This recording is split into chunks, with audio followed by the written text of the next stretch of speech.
যোৰহাট পৌৰসভাত যুযুধান পৰিস্থিতি।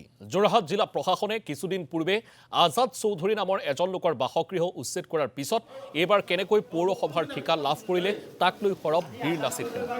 ইফালে বীৰ লাচিত সেনাৰ একাংশ সদস্যই পৌৰসভাৰ কাৰ্যালয়ৰ ভিতৰত প্ৰৱেশ কৰি আজাদ চৌধুৰীক আক্ৰমণ কৰাৰ অভিযোগ।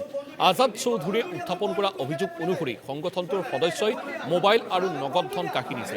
সমগ্ৰ বিষয়টোৱে যোৰহাটত সৃষ্টি কৰিছে ব্যাপক প্ৰতিক্ৰিয়া।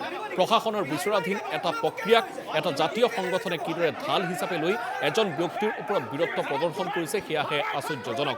জাতীয় দায়বদ্ধতাৰ নামত পৌৰসভাৰ কাৰ্যালয়ৰ ভিতৰত যদিহে অভিযোগ কৰা ধৰণেৰে কোনো ব্যক্তিৰ ওপৰত আক্ৰমণ চলাইছে তেন্তে সেয়া গ্ৰহণযোগ্য হয় জানো?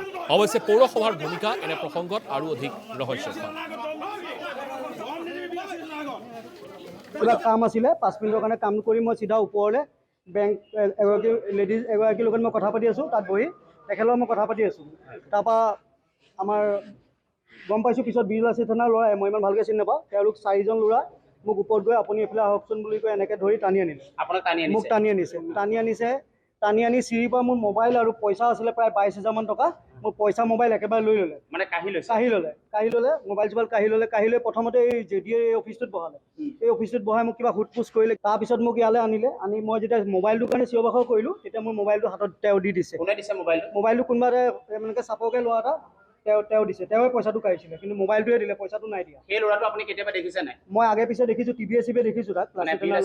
বীৰ লাচিত সেনাৰ ল'ৰা, একদম বীৰ লাচিত 100% ল'ৰা। মই দেখিলোঁ এতিয়া আৰু আপুনি দাৰু খোৱাৰ কথা কৈছে। তেওঁ মদ খোৱা মই স্মেলো পাইছোঁ বাৰু, তেওঁৰে পাইছোঁ, বাকী কেইজন নাই পোৱা। তাৰপৰা গোটেইবোৰে ইয়াত তেওঁলোকে সকলোৱে মোক ইয়াত অলপ মানে বেয়াকৈ হেৰি কৰিছে, চাৰ্টিফিকেট ক'ত পালি, কাম কেলে পালি, বহুত বেয়াকৈ মাৰপিটো কৰিছে মোক, বেক চাইডৰ পৰা কিকো মাৰিছে। আহি পৰিস্থিতিটো মই চাইছোঁ, এইটো অফিচত কেতিয়াও হ'ব নালাগে। আৰু অফিচত CCTV উঠি আছে চব। সেইখিনি আমি তদন্তৰ দৰকাৰ হ'লে আমি থানাত আজি দি দিম। যিহেতু তেখেতক যদি কোনোবাই বেয়া ব্যৱহাৰ কৰিছে সেইটোও চাব লাগিব, বা তেখেতে অফিচত আহি কিয় ঘূৰি ফুৰে য'ত ত'ত, পাৰ্মিশ্যন লৈ সোমাব লাগে অফিচত। আজাদ চৌধুৰীৰ ভুল নাই নে? তেখেতৰো ভুল মই নাই বুলি নকওঁ, বিকজ তেখেতে আহি অফিচত সদায় পাৰ্মিশ্যন লৈ সোমাব লাগে। তেখেতে যেনেকৈ আমি চেয়াৰপাৰ্চনৰ ৰুমত সোমাওঁতে বা ৰুমত সোমাওঁতে বা আমাৰ বিভিন্ন ধৰণৰ ফাইলবোৰ চাওঁতে তেখেতে অনুমতি লৈয়ে ল'ব লাগে। এইটো অবাধ অহা যোৱাটো তেখেতৰো ভাল হোৱা নাই।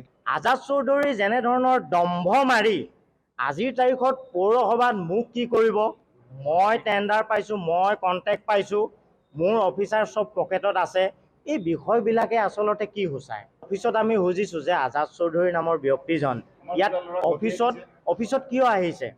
গুৰুত্বপূৰ্ণ অফিচত গুৰুত্বপূৰ্ণ কাগজেই থাকিব। এই গুৰুত্বপূৰ্ণ কাগজ যেতিয়া আমি নিজ চকুৰে হাতে লুটিয়াই থকা দেখিলোঁ, তেতিয়া আমি সচেতন এজন যুৱক হিচাপে, এজন অৰ্গেনাইজেশ্যনৰ সৈনিক এজন হিচাপে আমাৰ সোধাৰ আমাৰ স্বাধীনতা আছে।